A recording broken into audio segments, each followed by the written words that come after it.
12 question मिल जाएंगे, 10 से 12 और यहाँ दो चैप्टर मतलब अगर आपने 4 चैप्टर पढ़ लिए, जेनेटिक्स हुआ, मॉलिक्यूलर बायोलॉजी हुआ, बायोटेक्नोलॉजी, ये 4 अच्छे से रट लिए तो आपको काफी क्वेश्चन मिल जाएंगे इससे। समझ में आया?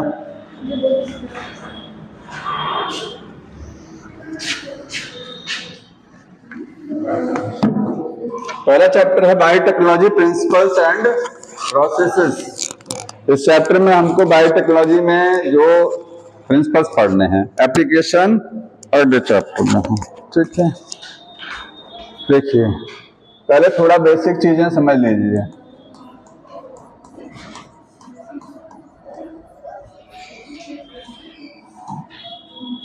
ये बायोलॉजी की एक रिसेंट ब्रांच भी है।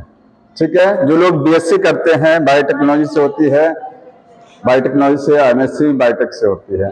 ठीक है, हाँ, तो एक अच्छी ब्रांच है, इसमें साइंटिस्ट जैसे रिसर्च में इसका बहुत ज्यादा स्कोप है। समझ में आया? अब बायोटेक्नोलॉजी का मीनिंग जानते हैं क्या है? कोई बताएगा इसका मीनिंग क्या होता है? टेक्नोलॉजी का मतलब तकनीकी, बायोलॉजी का मतलब लिविंग सिस्टम। ऐसा नहीं माइक्रोब, नहीं, किसी भी लिविंग सिस्टम के साथ कोई टेक्नोलॉजी अगर जोड़ दी गई, ठीक है, उसी को क्या बोलते हैं? बायोटेक्नोलॉजी। लिविंग सिस्टम में कुछ नया टेक्नोलॉजी जोड़ देना, उनके साथ कुछ छेड़छाड़ करना, ऐसा ताकि कोई प्रोडक्ट बना सकें, प्रोडक्ट भी बना सकें। ह्यूमन अपने फायदे के लिए लिविंग सिस्टम को अगर यूज करके कोई प्रोडक्ट बना रहा है, ठीक है, या लिविंग सिस्टम से कोई प्रोडक्ट आइसोलेट कर रहा है, तो उस टेक्निक को क्या बोलते हैं? बायोटेक्नोलॉजी। ये पुरानी डेफिनेशन है। ये कैसी डेफिनेशन है? पुरानी। लिखिएगा, इसका मतलब है use of living system, living system को यूज करना to obtain products for human welfare.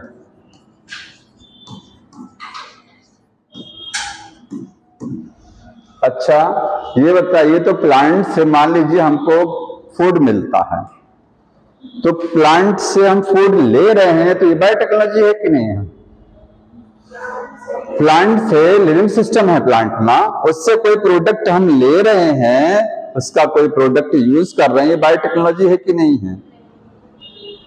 ये बायोटेक्नोलॉजी नहीं है। उसमें हम कोई तकनीकी नहीं अपना रहे हैं। अगर उसके साथ कोई आप टेक्नोलॉजी कर रहे हैं, हाइब्रिडाइजेशन करा रहे हैं, ठीक है, ग्राफ्टिंग करा रहे हैं, उसमें नई वैरायटी बना रहे हैं, तो बायोटेक्नोलॉजी में आता है। समझ में आ रहा है? तो ह्यूमन कोई प्रोडक्ट जो है बनाना चाह रहा है, प्लांट या एनिमल या माइक्रोब को यूज करके नया प्रोडक्ट, तो इसमें आएगा। ठीक है, अब जैसे पुराने एक है, इसकी 2 ब्रांच है, एंशिएंट बायोटेक्नोलॉजी और एक क्या है? मॉडर्न है। ठीक है, एक आपका मॉडर्न हो गया। तो एंशिएंट का मतलब पुराने वाली, ट्रेडिशनल, इसको क्या बोलेंगे आप? ट्रेडिशनल। ट्रेडिशनल का मतलब होता है पारंपरिक, जो पहले से यूज किया जा रहा है और अब तक यूज कर रहे हैं उसको। घर में कर्ड बनती है, दही, तो कर्ड कैसे बनती है? मिल्क में थोड़ा सा जावन या स्टार्टर मिलाया जाता है। ठीक है, तो वो भी बायोटेक्नोलॉजी में आता है, क्योंकि मिल्क में आप माइक्रोब मिला रहे हैं, लैक्टोबैसिलस बैक्टीरिया है कर्ड में, तो मिल्क में आपने क्या मिलाया? माइक्रोब, फिर वहां से आपको कर्ड मिलेगा। ठीक है, तो कर्ड का फॉर्मेशन जो है वो सारी चीजें एंशिएंट में आएंगी। कर्ड को बनाना, इडली डोसा बनाना, इडली डोसा, क्योंकि इडली डोसा बनाने में ईस्ट यूज किए जाता है, और ईस्ट क्या होता है? माइक्रोब होता है।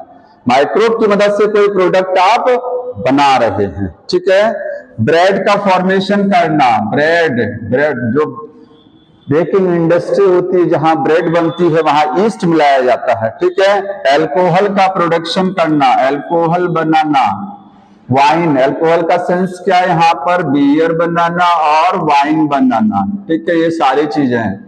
माइक्रोब्स अंदर ह्यूमन वेलफेयर में जितनी भी चीजें बनाई जाती हैं, वो सब बायोटेक्नोलॉजी में आता है। समझ में आ रहा है? तो ये एंशिएंट हो गया। अब मॉडर्न बायोटेक्नोलॉजी में क्या आता है? तो मॉडर्न में कुछ नई टेक्निकें हैं। इसमें हम क्या करते हैं, पूरा माइक्रोब, एंशिएंट में तो पूरा माइक्रोब यूज कर लिया था। अगर आप माइक्रोब को यूज करके कोई प्रोडक्ट बना रहे हैं तो पूरा माइक्रोब यूज कर लेंगे। लेकिन मॉडर्न में हम जीन को यूज करते हैं। पर्टिकुलरली किसको यूज करते हैं, जीन को। जीन को निकालेंगे कहीं से, उसको दूसरे प्लांट या एनिमल में ट्रांसफर करेंगे और कोई प्रोडक्ट तब बनाएंगे, जिसको क्या बोलते हैं, जेनेटिक इंजीनियरिंग। ठीक है, तो मॉडर्न बायोटेक्नोलॉजी का मतलब क्या है, वो जेनेटिक इंजीनियरिंग है। इसी को RDT बोलते हैं, रिकॉम्बिनेंट डीएनए टेक्नोलॉजी, क्योंकि इस तकनीकी में हम लोग एक रिकॉम्बिनेंट डीएनए का निर्माण करते हैं। अभी समझ में आएगा क्या होता है। ठीक है, यहां पर क्या है, डीएनए को यूज किया जाता है, डीएनए को या और जीन को यूज करेंगे। ठीक है, यहां पर जीन को यूज करेंगे और कोई प्रोडक्ट बनाएंगे। इसका एग्जाम्पल क्या है, इसका आप जो है इन विट्रो जो टेक्निक होती हैं, इन विट्रो टेक्निक, जैसे टेस्ट ट्यूब बेबी क्या है, इन विट्रो फर्टिलाइजेशन है। तो टेस्ट ट्यूब में, हालांकि टेस्ट ट्यूब में डीएनए ऐसा नहीं कि जीन के आप जीन निकाले नहीं, लेकिन ये मॉडर्न में आता है क्योंकि इसमें हम सेल ले रहे हैं, स्पर्म और ओवा को लेकर के बाहर फर्टिलाइज करा रहे हैं टेस्ट ट्यूब में, और क्या बना रहे हैं, टेस्ट ट्यूब बेबी। ठीक है, कोई पूरा माइक्रोब तो यूज नहीं कर रहे हैं, पूरा प्लांट एज सच नहीं यूज कर रहे हैं, पूरा एनिमल नहीं, उसका एक सेल या सेल का कोई प्रोडक्ट यूज किया जा रहा है। इसमें आप ऐसे भी लिख सकते हैं कि इस मॉडर्न में क्या है, हम होल माइक्रोब को यूज नहीं करेंगे, यहां पर लिखेंगे एंशिएंट में होल लिविंग सिस्टम यूज किया जाता है, पूरा लिविंग सिस्टम क्या है यूज करेंगे। ठीक है, पूरा लिविंग सिस्टम। अगर बैक्टीरिया मिलाए तो आपने बैक्टीरिया पूरा मिलाया था, ठीक है, कुछ ईस्ट मिलाया, ईस्ट पूरा मिलाया। लेकिन यहां पर क्या है, उस ऑर्गेनिज्म की बॉडी के सेल या उनका कोई प्रोडक्ट, जैसे उसके अंदर क्या है, जीन है, ठीक है, उसको यूज करेंगे। सेल और प्रोडक्ट ऑफ सेल का कोई प्रोडक्ट यूज किया जाएगा, इसमें यही ध्यान रखना है। पूरे लिविंग सिस्टम को कभी यूज नहीं किया जाता है मॉडर्न में। तो एक तो ये मॉडर्न में आपका आएगा स्पर्म और ओवा, एक सेल है बॉडी की, जिसको फ्यूज करा करके क्या करते हैं, टेस्ट बेबी बनाते हैं। दूसरा है डीएनए वैक्सीन। डीएनए वैक्सीन का निर्माण करना भी मॉडर्न में आता है, क्योंकि डीएनए वैक्सीन में क्या है, देखिए जानते हैं, जब आप आगे पढ़ेंगे वैक्सीन कैसे बनती हैं, तो वैक्सीन बनाने के कई तरीके हैं। पुराना जो तरीका है उसमें पैथोजन को वीक कर दिया जाता है, मार करके बॉडी में भेजा जाता है, तो पूरा पैथोजन है ना, ठीक है, वो मॉडर्न में नहीं आएगा। लेकिन अगर नई तरीका क्या है कि पैथोजन से डीएनए को निकाल करके उससे वैक्सीन बना रहे हैं, तो डीएनए वैक्सीन क्या होती हैं, इसमें हम डीएनए निकालते हैं किससे, पैथोजन से, और फिर उससे वैक्सीन बनाते हैं, डीएनए वैक्सीन। तीसरी चीज क्या है, अगर मान लीजिए आप जीन, किसी भी डीएनए या जीन का निर्माण कर रहे हैं, एक लाइन देखिए लिखा हुआ है यहां पर,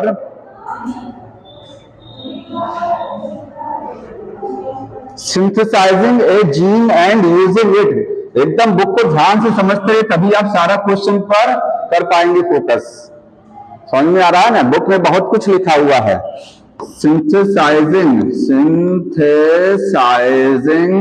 जीन एंड क्या लिखा है आगे, यूजिंग इट, ठीक है, एंड यूजिंग इट। इस लाइन को समझ लीजिए। किसी भी, अगर मान लीजिए आप कोई जीन बना रहे हैं, क्या आपको पता है ना कि जीन हम अलग से बना सकते हैं, बना सकते हैं। न्यूक्लियोटाइड को जोड़ करके आप जीन को लैब में बना सकते हैं। आर्टिफिशियल तरीके से क्या कर सकते हैं, न्यूक्लियोटाइड को एडेनिन, गुआनिन, थाइमिन, साइटोसिन जोड़ करके आप डीएनए का निर्माण कर सकते हैं, छोटा सा डीएनए का टुकड़ा बना सकते हैं, जिसको क्या बोलते हैं, जीन बोलते हैं। जैसे प्रोब याद आ रहा है ना, प्रोब, तो प्रोब स्मॉल सेगमेंट होता ना, वो सिंगल स्ट्रैंड होता, आप डबल स्ट्रैंड भी बना सकते हैं, तो हमें जीन का निर्माण कर सकते हैं, जीन डबल स्ट्रैंड होती है, ठीक है। और उस जीन का निर्माण कर सकते हैं, लेकिन यहीं तक सीमित नहीं, यहीं तक बायोटेक्नोलॉजी। इसको अगर मैं कहूं कि केवल इतना, तो ये बायोटेक्नोलॉजी में पूरी तरीके से नहीं आएगा, क्योंकि आपने जीन का निर्माण कर लिया, अगर आप उससे कुछ नहीं बना रहे हैं, तो क्या मतलब हुआ आपका? भाई बायोटेक्नोलॉजी का मकसद क्या है? कुछ बनाना। तो जीन का आपने बना ले, लेकिन उससे आप कुछ बना नहीं रहे हैं, तो वो क्या? कुछ नहीं है। तो जीन का निर्माण भी करना और उसको यूज भी करना, उससे कुछ प्रोडक्ट बनाना, ये जानते हैं कहां पढ़ेंगे? जैसे आपने पढ़ा होगा अगले चैप्टर में इंसुलिन। इंसुलिन का जो बनाया जाता है बायोटेक्नोलॉजी से, इंसुलिन वो कैसे बनाते हैं? किसी को पता है इंसुलिन कैसे बनाते हैं बायोटेक्नोलॉजी वाले तरीके से? बताइए। ह्यूमन की पेनक्रियाज की सेल लेकर के और उसको बैक्टीरिया में भेजते हैं, जीन क्लोन कराते हैं। ह्यूमन की पेनक्रियाज की वो सेल लेते हैं जो इंसुलिन बनाती है, उस जीन को लेकर के ह्यूमन से बैक्टीरिया में ट्रांसफर करते हैं और बैक्टीरिया इंसुलिन बनाता है। एक तरीका ये हो गया। एक तरीका ये होता है कि जो है ह्यूमन की उस जीन को अलग से लैब में भी बना सकते हैं आप। उस जीन को लैब में अलग से आप बना लीजिए, कोई जरूरी नहीं है ह्यूमन से निकालना। तो हमने जीन को बना लिया अलग से ना, तो जीन का निर्माण करना और उसको यूज करके कोई प्रोडक्ट बनाना, वो भी इसमें ही आता है। ठीक है।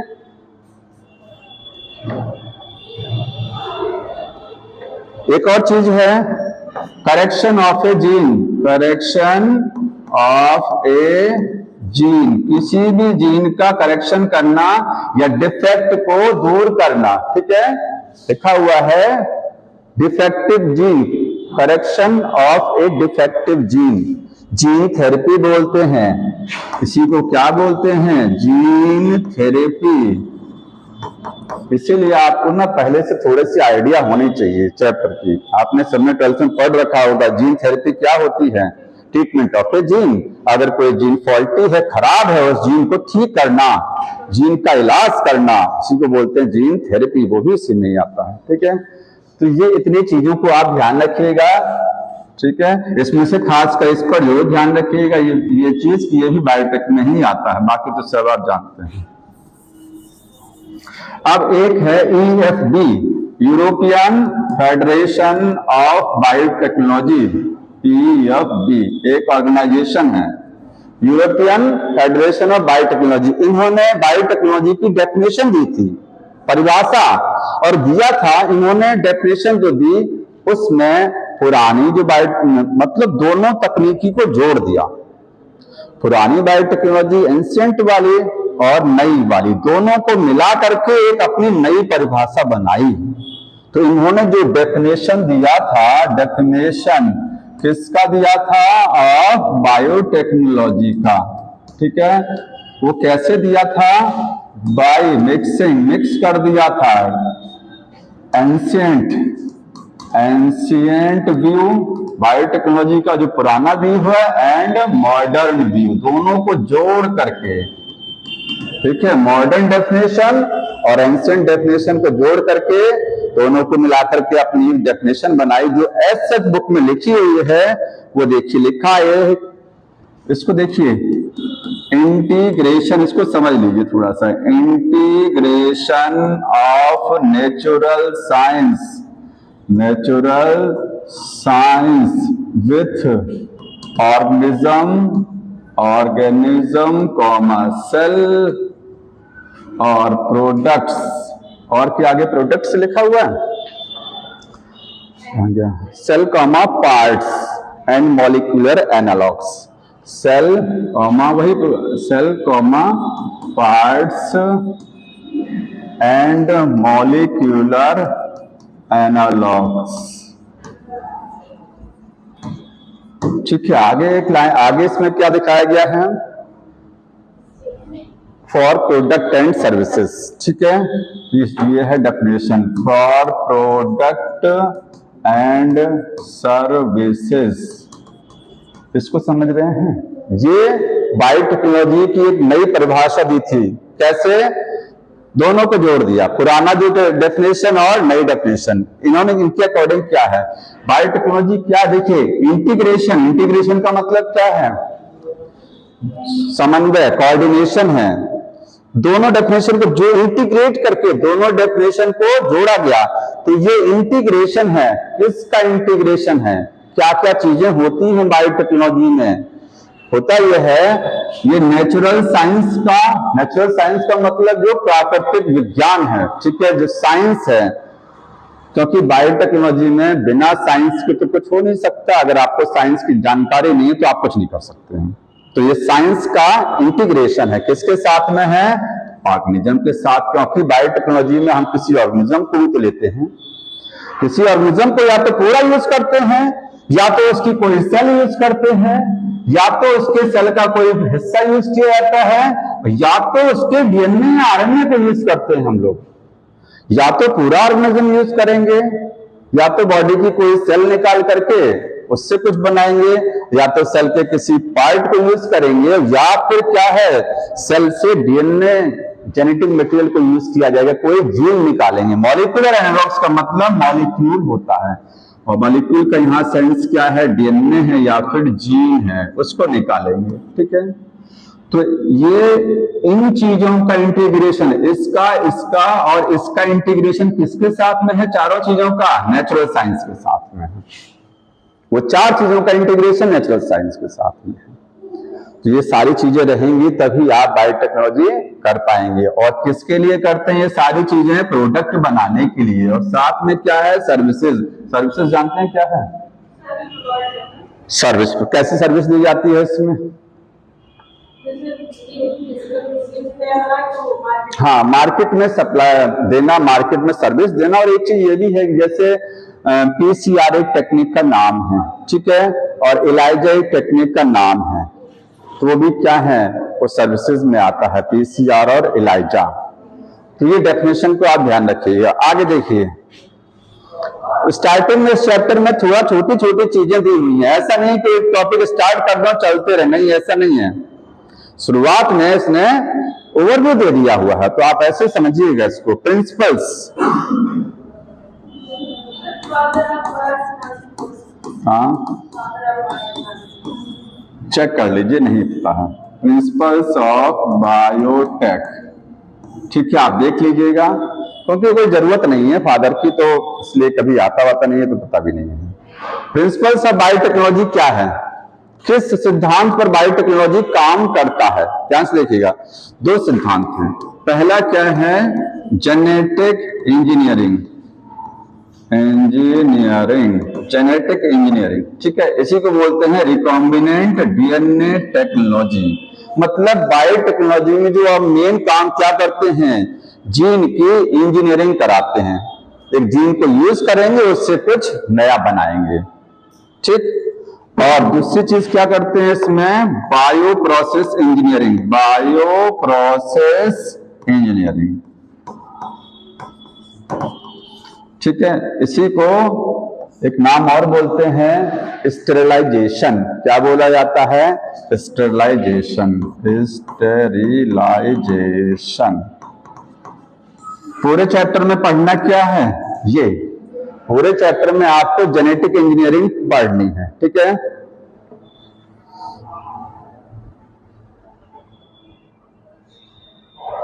सेकंड वाला समझ लीजिए क्या चीज है, बायो प्रोसेस इंजीनियरिंग।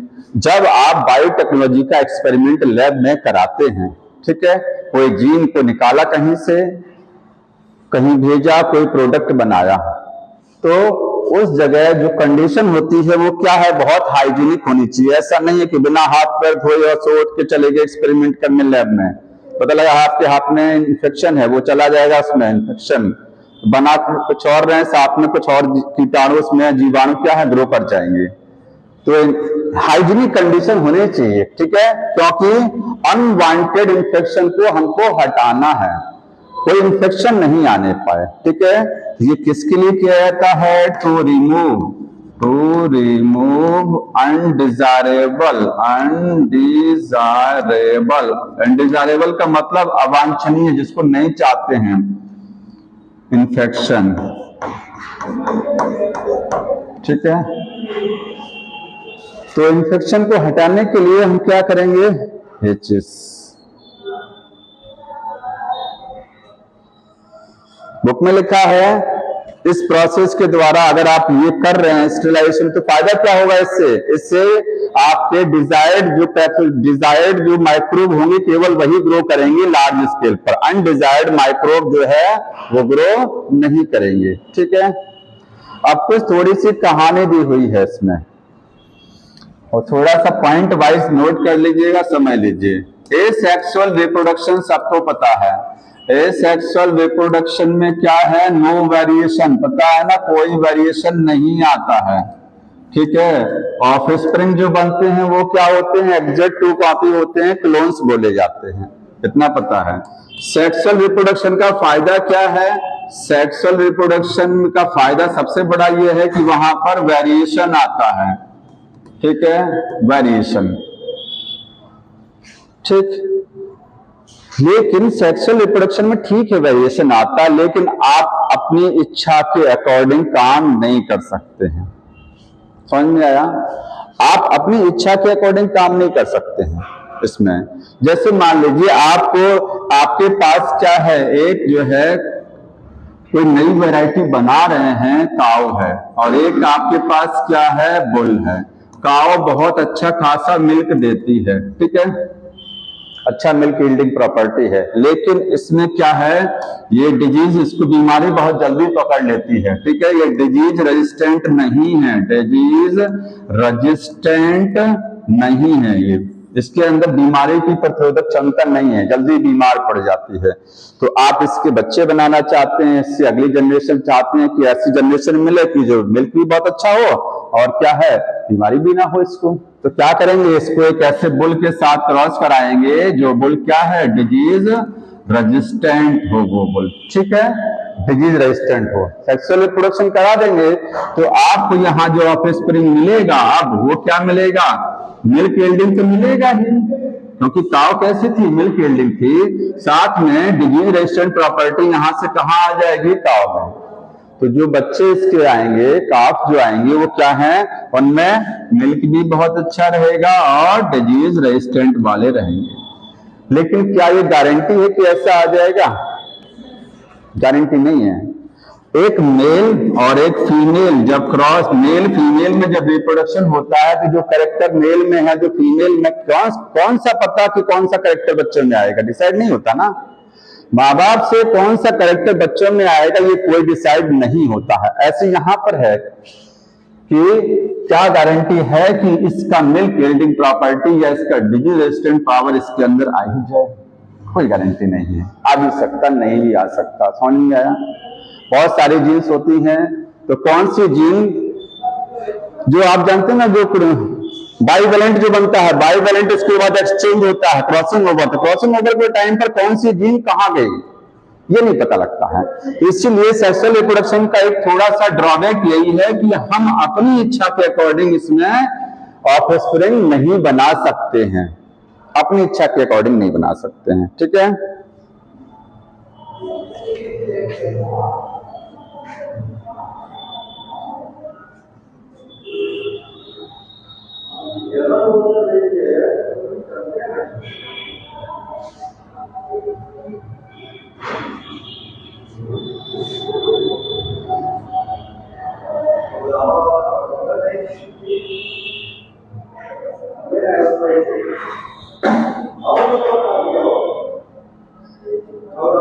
अब देखिए सेक्सुअल रिप्रोडक्शन में जैसे कहा जाए कि ग्राफ्टिंग, जो कटिंग कराते हैं, कटिंग समझते ना, ग्राफ्टिंग कराया, कटिंग नहीं, सॉरी, ग्राफ्टिंग।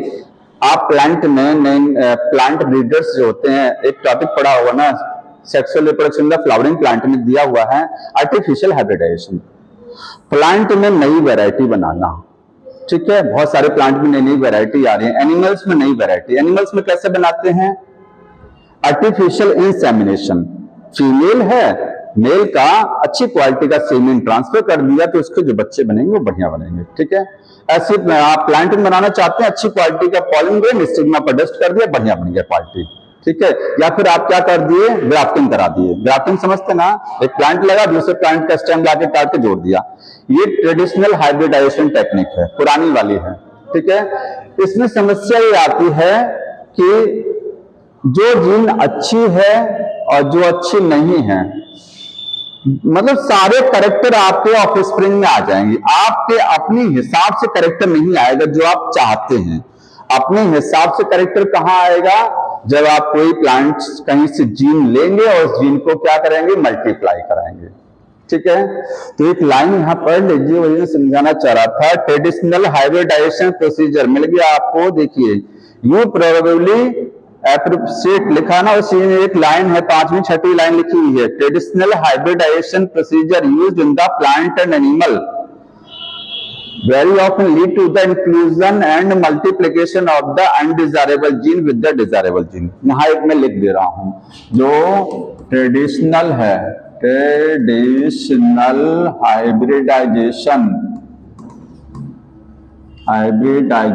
प्रोसीजर, जो पारंपरिक हाइब्रिडाइजेशन का प्रोसीजर है प्लांट में और एनिमल में, उसमें क्या है? अनडिजारेबल जीन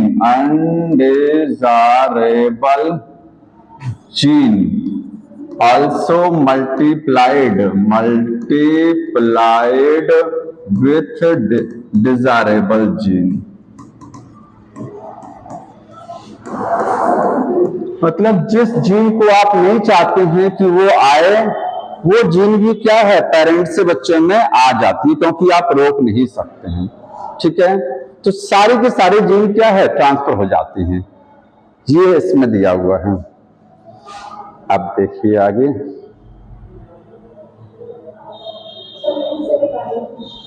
इसका नहीं समझ में आया। ये देखिए, इसका कहने का मतलब ये है कि जो पारंपरिक, क्योंकि बायोटेक्नोलॉजी में जब आप पढ़ेंगे तो बायोटेक्नोलॉजी में हम अपनी इच्छा के अकॉर्डिंग, मान लीजिए एक ऑर्गेनिज्म है ये कोई, इससे आप कोई नया प्रोडक्ट बनाना चाहते हैं तो क्या करेंगे? इसके डीएनए में से वो वाली जीन निकालेंगे जो अच्छी क्वालिटी की जीन है, और उस जीन को किसी बैक्टीरिया में ट्रांसफर करके क्या करेंगे? मल्टीप्लाई कराएंगे। ठीक है, तो आपको उसी जीन का प्रोडक्ट मिलेगा ना। पारंपरिक में क्या है? हम जीन तो नहीं निकाल रहे ना। इस वाले हाइब्रिडाइजेशन टेक्निक में जो पुरानी वाली है, जो एमस्कुलेशन बैगिंग और आपने एनिमल्स में जो पढ़ते हैं, क्या हम उसमें स्पर्म या ओवा में से जीन को निकालते नहीं? पूरा स्पर्म या ओवा ही लेते, तो पता नहीं कितनी जीन्स है, अच्छी जीन्स भी है और हो सकता है खराब वाली जीन है, तो सारी की सारी जीन क्या है? अगली जनरेशन में आ जाती है। डिजायरेबल का मतलब वांछनीय, अच्छी वाली, और अनडिजायरेबल का मतलब जिसको आप नहीं चाहते हैं, वो सारी जीन मल्टीप्लाइड हो जाती हैं। ठीक है, अगली जनरेशन में वो कंटिन्यू हो जाती है। इसका मतलब ये है, इसीलिए तो बायोटेक्नोलॉजी कराया जाता है, ताकि आप अपनी मन चाहे जीन का प्रोडक्ट ले सकें। आप उस जीन का प्रोडक्ट ना लें जो किसी काम लायक नहीं है। ठीक है, अब देखिए, इसमें 3 चीजें और दी हुई हैं।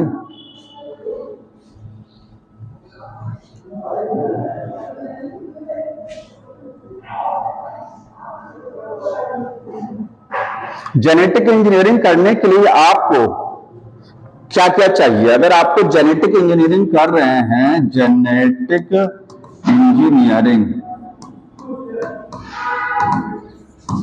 उसमें क्या क्या चीजें होती हैं? बायोटेक्नोलॉजी में क्या क्या होता है? पहला क्या होता है? रिकॉम्बिनेंट इंक्लूजन लिखा है, कहां गया? हाँ, include creation of recombinant DNA, gene cloning कराएंगे, जीन ट्रांसफर। 3 चीजें करते हैं। पहला है creation of recombinant DNA, recombinant DNA. Biotechnology में पहले क्या काम करते हैं? रिकॉम्बिनेंट डीएनए को बनाते हैं। दूसरा क्या करते हैं? जीन को ट्रांसफर करते हैं, gene transfer, sorry, recombinant DNA को ट्रांसफर करेंगे, रिकॉम्बिनेंट डीएनए को क्या करेंगे? ट्रांसफर करेंगे। और लास्ट में है तीसरा, जीन की क्लोनिंग कराएंगे। अभी आपको थोड़ा सा ये समझ में नहीं आ रहा होगा। ठीक है,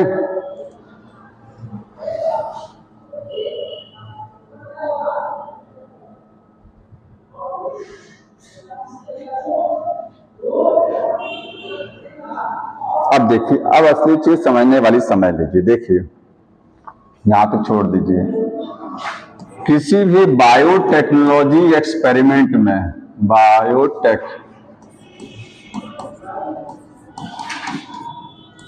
मैं शुरू से बता रहा हूं क्या क्या चीजें की जाती हैं। आप बायोटेक्नोलॉजी कर रहे हैं तो आप कितने स्टेप अपनाएंगे और उसके बाद समझेंगे क्या क्या रिक्वायरमेंट हमारे पास होनी चाहिए।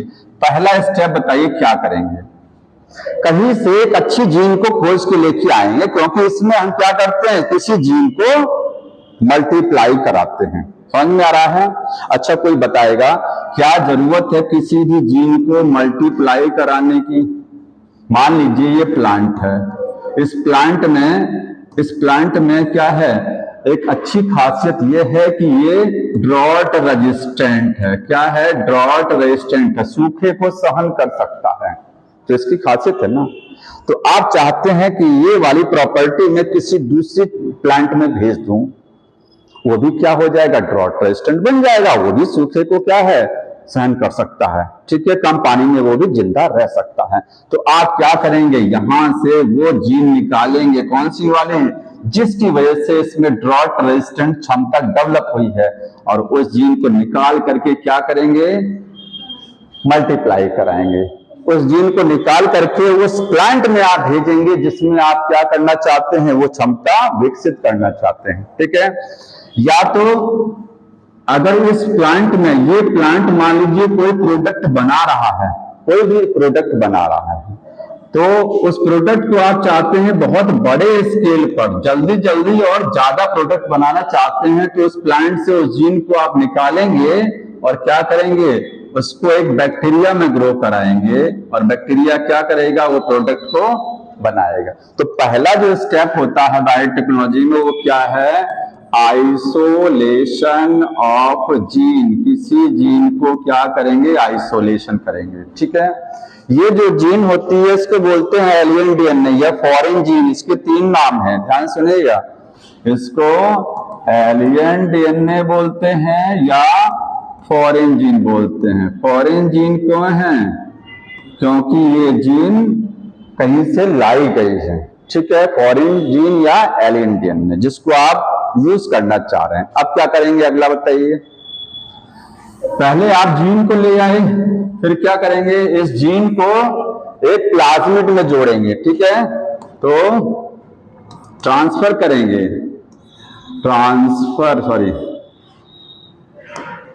ऐड करेंगे, ऐड जीन को ऐड करेंगे इन प्लाज्मिड में, और क्या बनाएंगे, रिकॉम्बिनेंट प्लाज्मिड।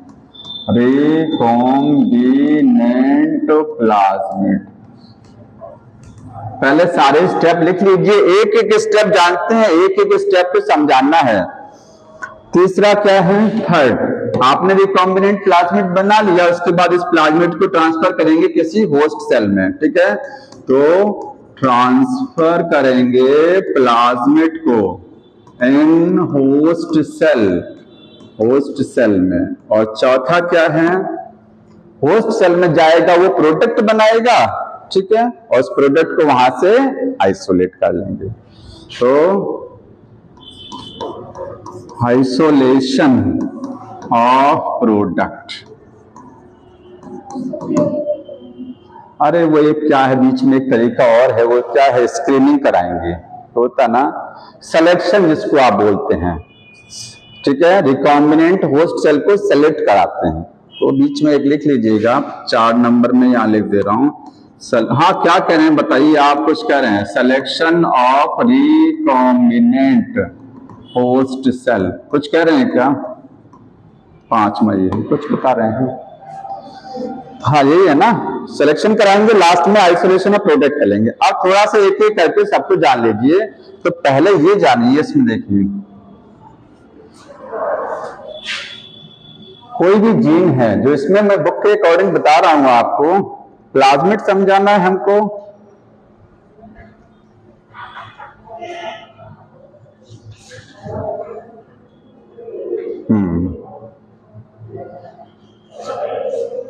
अच्छा, क्या ये जो जीन है, ये जीन, ठीक है, क्या इस जीन को हम लोग क्या करते हैं, प्लाज्मिड में जोड़ते हैं, इतना पता होगा ना।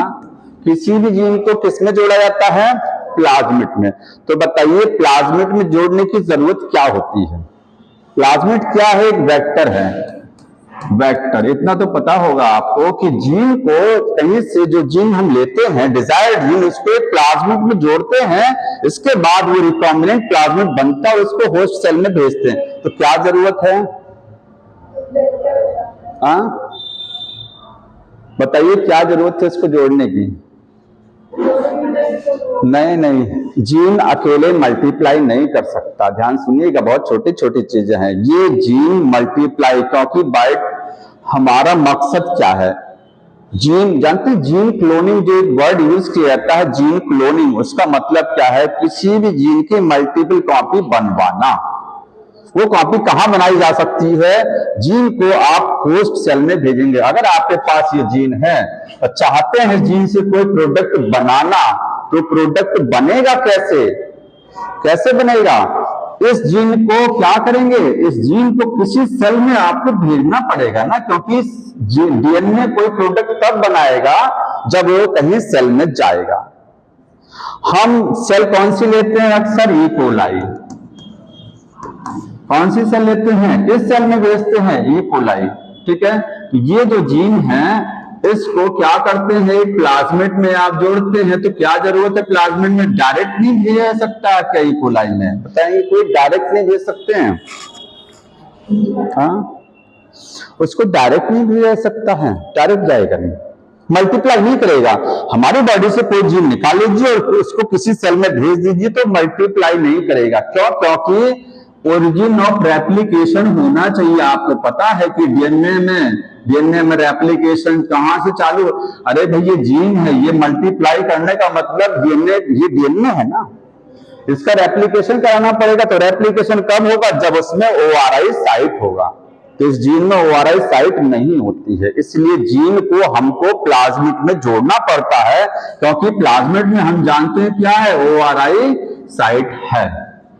ठीक है, तो ये छोटे छोटे पॉइंट पहले आप नोट करते जाइएगा, तब चैप्टर स्टार्ट करेंगे। लिखेंगे यहां पर जीन जो है needed to join with plasmid. Plasmid में इसको जोड़ने की जरूरत क्यों पड़ती है? बिकॉज आंसर क्या है? Because gene have no ORI, इसमें कोई ओआरआई नहीं है। ठीक है, बट प्लाज्मिड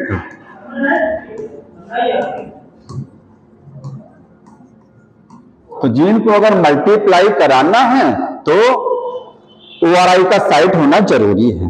ठीक है, और ओआरआई साइट कहां होती है? प्लाज्मिड में होती है। यहां तो समझ में आ गया। दूसरी चीज बताइए, हम लोग ई कोलाई बैक्टीरिया या कोई बैक्टीरिया ही क्यों लेते हैं?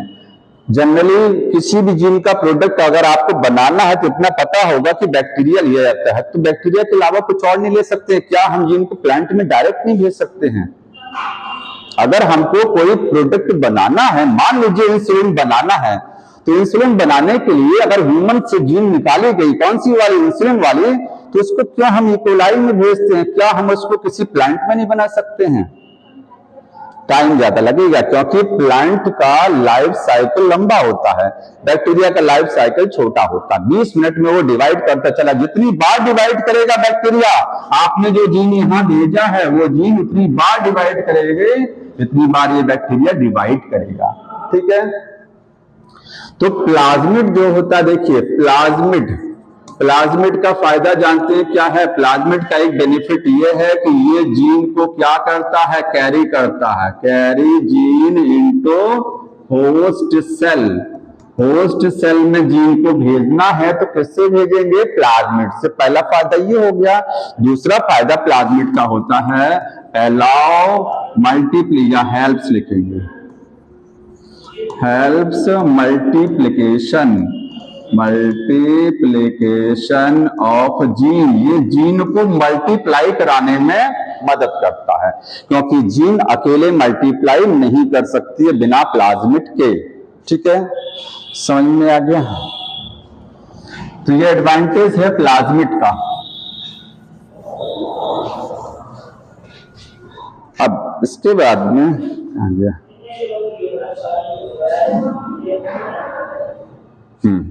सबसे पहला रिकॉम्बिनेंट डीएनए कैसे बनाया गया था वो समझिए, ठीक है। First recombinant DNA. अच्छा, रिकॉम्बिनेंट डीएनए क्या होता है जानते हैं?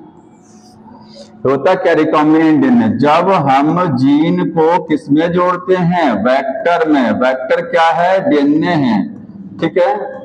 अरे वही प्लाज्मिड। किसी जीन को जब हम प्लाज्मिड में जोड़ते हैं तो क्या बनता है? रिकॉम्बिनेंट डीएनए बनता है, ठीक है।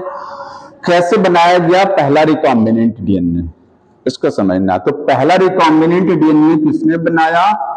रॉबर्ट एंड हर्बर, ठीक है। क्या लिखा हुआ नाम? Stanley and Cohen. सॉरी,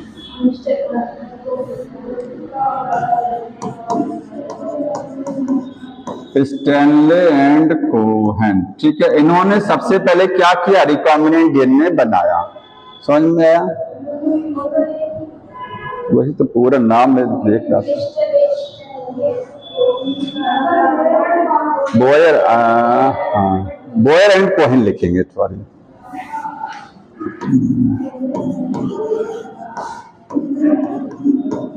इनका नाम पूरा है रॉबर्ट बोयर, ठीक है, और Stanley Cohen. Robert Boyer and Stanley Cohen, ये दो साइंटिस्ट, इन्होंने सबसे पहले क्या किया? रिकॉम्बिनेंट डीएनए बनाया। कब? 1972 में, 1972 में।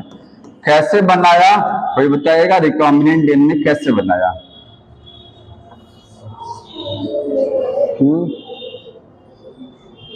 पता है किसी को? यही लाइन जो 4 लाइन बुक में लिखा हुआ ना, यही लाइन थोड़ा सा समझने वाली है, इसी को समझिए आप, देखिए कैसे है। एक बैक्टीरिया होता है साल्मोनेला टाइफियोरियम, जो भी नाम है, न्यूरियम जो भी लिखा गया है, साल्मोनेला टाइफी शॉर्ट फॉर्म में बोलते हैं बैक्टीरिया। इसकी 2 वैरायटी, 2 स्ट्रेन होते हैं इसमें। 2 स्ट्रेन है, स्ट्रेन समझते हैं? वैरायटी, 2 तरीके की वैरायटी होती हैं। कुछ वैरायटी ऐसी हैं जो एंटीबायोटिक रेजिस्टेंट नहीं है, ठीक है। कुछ में एंटीबायोटिक रेजिस्टेंट नहीं होती है और कुछ में क्या है? एंटीबायोटिक रेजिस्टेंस है, एंटीबायोटिक रेजिस्टेंस। मतलब साल्मोनेला टाइफियोरियम बैक्टीरिया, इसमें 2 वैरायटी देखने को मिलती है। कुछ में एंटीबायोटिक रेजिस्टेंस जानते हैं क्या होते हैं? बैक्टीरिया पर अगर एंटीबायोटिक मिलाया गया, अगर वो मर गया, इसका मतलब एंटीबायोटिक रेजिस्टेंस पावर उसके अंदर नहीं थी। अगर वो सरवाइव कर गया, सह लिया, नहीं मरा, इसका मतलब उसमें एंटीबायोटिक रेजिस्टेंस क्षमता है। एंटीबायोटिक मिलाने का उसके ऊपर कोई फर्क नहीं पड़ा, उसके अंदर रेजिस्टेंस पावर है। और जो मर जाते हैं उनके अंदर रेजिस्टेंस पावर नहीं होती है। समझ में आ रहा है? तो इन्होंने क्या किया? इन्होंने, चूंकि इस वाले स्ट्रेन में, इस वाली वैरायटी में 2 तरीके का साल्मोनेला था, इस वाले में एंटीबायोटिक रेजिस्टेंस थी। इन्होंने यहां से वो जीन निकाली, कौन सी वाली? जो एंटीबायोटिक रेजिस्टेंस पावर प्रोवाइड कर रही थी, एंटीबायोटिक रेजिस्टेंस जीन को निकाला यहां पर, और निकालने के बाद में किसमें ट्रांसफर कर दिया? ऐसे बैक्टीरिया में जिसमें एंटीबायोटिक रेजिस्टेंस नहीं था। इसके बाद में क्या है?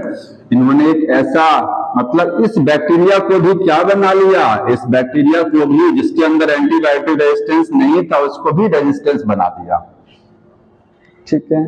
कंफ्यूजन यहां पर ये होता है, कुछ लोग ये जानते हैं कि सबसे पहले जो रिकॉम्बिनेंट डीएनए बनाया गया था उसमें साल्मोनेला की एंटीबायोटिक रेजिस्टेंस जीन को निकाल करके ई कोलाई में ट्रांसफर किया गया था, ठीक है। लेकिन वो चीज गलत है, वो बाद में किया गया था, इस चीज को ध्यान रखिएगा। अभी मैं लाइन बुक के पढ़ाता हूं, इस बहुत इंपॉर्टेंट लाइन है, ठीक है। ज्यादातर जगहों पर यही बताया जाता होगा कि सबसे पहले रिकॉम्बिनेंट डीएनए कैसे बनाया गया? इस बैक्टीरिया की एंटीबायोटिक रेजिस्टेंस जीन को निकाल करके ई कोलाई में भेजा गया था, ठीक, और ई कोलाई को रेजिस्टेंस बनाया गया। लेकिन क्या किया गया था? इसमें जिसके अंदर रेजिस्टेंस था उसके अंदर वो जीन निकाली, इसमें से प्लाज्मिड में जोड़ा, और उस प्लाज्मिड को कहां भेज दिया गया, इस बैक्टीरिया में, इसके भी क्या हो गया, रेजिस्टेंस। ठीक है, अब आगे क्या किया गया, फर्दर ये किया गया, हम जानते हैं ई कोलाई, बताइए ई कोलाई बैक्टीरिया, जो नॉर्मल ई कोलाई अगर मैं कहूं, नॉर्मल ई कोलाई है, उसमें एंटीबायोटिक रेजिस्टेंस क्षमता होती है कि नहीं होती है? ये क्वेश्चन आ चुका है कि नॉर्मल ई कोलाई है, एंटीबायोटिक रेजिस्टेंस जीन या एंटीबायोटिक रेजिस्टेंस क्षमता है उसमें कि नहीं है? नहीं होता है नॉर्मल।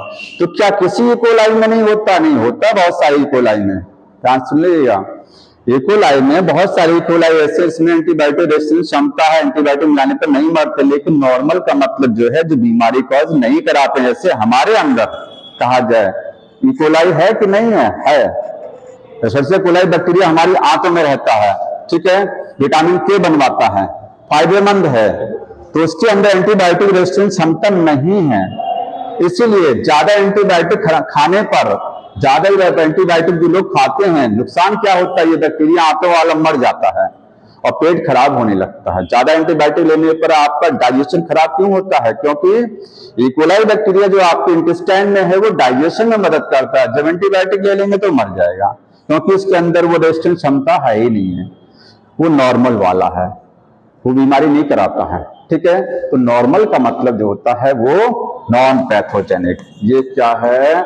नॉन पैथोजेनिक वाला है, इसी को नॉर्मल बोलते हैं। यहां पर नो एंटीबायोटिक रेजिस्टेंस, इसमें एंटीबायोटिक रेजिस्टेंस नहीं है। ठीक है, ये ध्यान रखिएगा, ये क्वेश्चन आ चुका है, समझ में आया? बुक में ये नहीं लिखा है कि इसमें एंटीबायोटिक रेजिस्टेंस नहीं होता है, बुक में ये लिखा है कि साल्मोनेला से उस जीन को निकाला गया जो जीन एंटीबायोटिक रेजिस्टेंस प्रोवाइड करा रहे थे, और उस जीन को नॉर्मल ई कोलाई में भेजा, और वो ई कोलाई फिर क्या हो गया, ऐसा बन गया कि उसमें भी रेजिस्टेंस क्षमता आ गई। तो इसका मतलब उसके अंदर नहीं थी, नॉर्मल वाली के अंदर। तो जब यहां से इस बैक्टीरिया से, किसमें, जिसमें पहले नहीं था एंटीबायोटिक रेजिस्टेंस, उसको बनाया गया एंटीबायोटिक रेजिस्टेंस, फिर वहां से उस जीन को निकाला गया जो एंटीबायोटिक रेजिस्टेंस दे रही थी, उसको फिर कहां भेजा गया, ई कोलाई में, और ई कोलाई क्या हो जाता है, एंटीबायोटिक रेजिस्टेंस क्षमता इसके अंदर आ गया। ठीक है, वो रेजिस्टेंस हो गया। अच्छा, एक बात बताइए, बायोटेक्नोलॉजी में जो ई कोलाई यूज किया जाता है, वो एंटीबायोटिक रेजिस्टेंस होता है कि नहीं होता है? हम लोग बायोटेक्नोलॉजी में जनरली ई कोलाई तो यूज करते हैं, वो या कहेंगे ट्रांसफॉर्मेशन का एक्सपेरिमेंट है, क्योंकि रिकॉम्बिनेंट डीएनए को जब होस्ट सेल में भेजते हैं तो इस प्रोसेस को बोलते हैं ट्रांसफॉर्मेशन, जानते हैं ना? तो ई कोलाई में एंटीबायोटिक रेजिस्टेंस होती है कि नहीं होती? उनमें होती है, वो भी नोट कर लीजिएगा। छोटी चीजें हैं कि जो ई कोलाई जो है यूज किया जाता है, यूज्ड इन बायोटेक्नोलॉजी एक्सपेरिमेंट में, बायोटेक एक्सपेरिमेंट में, ठीक है, या ट्रांसफॉर्मेशन में। ट्रांसफॉर्मेशन वही है, स्टेप आता है ट्रांसफॉर्मेशन में, है उसमें क्या है, एंटीबायोटिक रेजिस्टेंस होता है। अगर रेजिस्टेंस नहीं होता तो जब आप सिलेक्शन कराते हैं तो एंटीबायोटिक मिलाते हैं ना, देखते हैं कौन सा बैक्टीरिया बच्चा, बाकी नॉर्मल खत्म, जिसमें जीन गया वो बच जाता। ये ई कोलाई डिजाइन किया जाता है, ये भी जान लीजिए। ई कोलाई को डिजाइन मतलब ई कोलाई में नॉर्मल ई कोलाई नहीं ले सकते हैं आप, ई कोलाई ऐसा ई कोलाई बनाते हैं हम जिसमें रेजिस्टेंस क्षमता रहे। तो ई कोलाई को क्या किया जाता है, उसको डिजाइन किया जाता है, बनवाया जाता है। ई कोलाई को ऐसा डेवलप कराते हैं, जीन को पहले उसमें क्षमता विकसित कराएंगे, तब उसको एक्सपेरिमेंट में लेके आएंगे। समझ में आ रहा है? तो ये पहला रिकॉम्बिनेंट डीएनए 1972 में बनाया गया। कैसे बनाया गया आपको मैंने अब देखिए, थोड़ा सा लाइन पढ़ लीजिए, आप लोग भी कंफ्यूजन ना हो, इसलिए मैंने देखिए लिखा है, construction of the first recombinant DNA. मिला है आपको line? Construction of the first recombinant DNA emerge from the possibility of linking A gene encoding the antibiotic resistance मतलब जो कंस्ट्रक्शन है बनाया गया है फर्स्ट रिकॉम्बिनेंट डीएनए का, पहला रिकॉम्बिनेंट डीएनए जो कंस्ट्रक्ट किया गया है, इमर्ज फ्रॉम द, कैसे बना, इमर्ज का मतलब वो कैसे डेवलप हुआ, from the possibility of linking A gene, ऐसा किया गया कि एक जीन को लिंक कराया गया, किसके साथ, और कौन सी जीन थी, इनकोडिंग द एंटीबायोटिक रेजिस्टेंस, ऐसी जीन को लिंक कराया गया जिसमें एंटीबायोटिक रेजिस्टेंस था, किसके साथ में, यही पढ़िए, अब जो वर्ड लिखा हुआ है यही इंपॉर्टेंट है, अब जो वर्ड लिखा उसको अंडरलाइन करिए, लिखा है विथ ए प्लाज्मिड, एक ऐसे प्लाज्मिड में जोड़ा गया, देखिए इस ये बैक्टीरिया में क्या था, एंटीबायोटिक रेजिस्टेंस थी, जहां से जीन को निकाला गया, कहां जोड़ा गया, इसको एक ऐसे प्लाज्मिड में जोड़ा गया, एक ऐसे प्लाज्मिड में, ठीक है, एक प्लाज्मिड में जोड़ा गया, और ब्रैकेट को भूल जाइए, ब्रैकेट खत्म कर दीजिए, आगे लिखा गया ऑफ साल्मोनेला टाइफिमुरियम, किसके प्लाज्मिड में जोड़ा गया, नेटिव प्लाज्मिड, लिखा है कि native plasmid, plasmid of salmonella, salmonella के उस प्लाज्मिड में इसको जोड़ा गया जो नेटिव था, नेटिव का मतलब समझ रहे हैं, एक नॉर्मल प्लाज्मिड, एक नॉर्मल, अच्छा बताइए किसी भी बैक्टीरिया में अगर एंटीबायोटिक रेजिस्टेंस क्षमता है तो वो क्षमता उसके मेन डीएनए की में होती है या फिर प्लाज्मिड में होती है, एंटीबायोटिक रेजिस्टेंस जीन किसी बैक्टीरिया में उपस्थित है तो वो जीन उसके प्लाज्मिड में देखने को मिलती है कि उसके मेन डीएनए में होती है, क्योंकि दो तरीके का डीएनए होता है, एक प्लाज्मिड होता है और एक क्या है, मेन डीएनए है,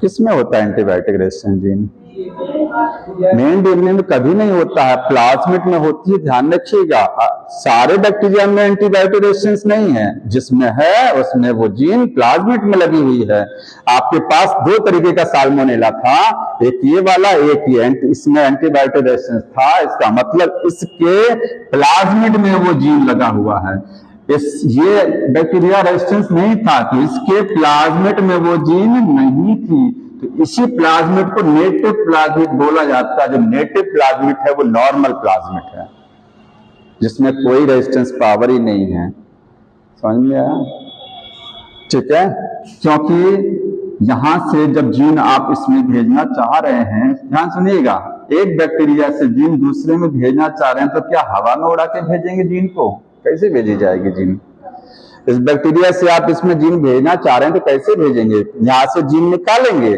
जीन को निकालने के बाद एक प्लाज्मिड लेंगे, प्लाज्मिड वेक्टर है, फिर वो प्लाज्मिड इसमें डायरेक्ट चला जाएगा, प्लाज्मिड जा सकता है किसी भी सेल में, होस्ट सेल में चला जाएगा, जीन डायरेक्ट नहीं जा सकती है, तो प्लाज्मिड वो किसका था, वो एक ऐसे साल्मोनेला का था जिसके अंदर कोई रेजिस्टेंस पावर ही नहीं थी, समझ में आया, मतलब ऐसे इसी तरीके का कोई साल्मोनेला था, उसके प्लाज्मिड को यूज किया गया था, वो नेटिव प्लाज्मिड था, फिर उसको लेकर के इनके अंदर भेजा गया, तो ये क्या हो गई, जब इनके अंदर ये वाला प्लाज्मिड जाएगा तो ये भी बेचारे क्या हो जाएंगे, बढ़िया, इनके अंदर भी रेजिस्टेंस आ जाए, क्योंकि हमने इसमें वो जीन लगा के भेजा रेजिस्टेंस वाले, तो इसका ये प्लाज्मिड इसमें पहुंचेगा तो इसमें भी तो जीन जाएगी, इसके अंदर अपना प्लाज्मिड में जाएगा, ध्यान रखिएगा, एक बैक्टीरिया में 100-150 प्लाज्मिड हो सकते हैं, 2-4 भी हो सकते हैं, ऐसा नहीं होता कि एक ही प्लाज्मिड होता है, बैक्टीरिया में एक से ज्यादा, इसके पास अपना प्लाज्मिड तो था ही, हमने एक ऐसा प्लाज्मिड भेजा जिसमें छोटा सा जीन भी लगा हुआ है,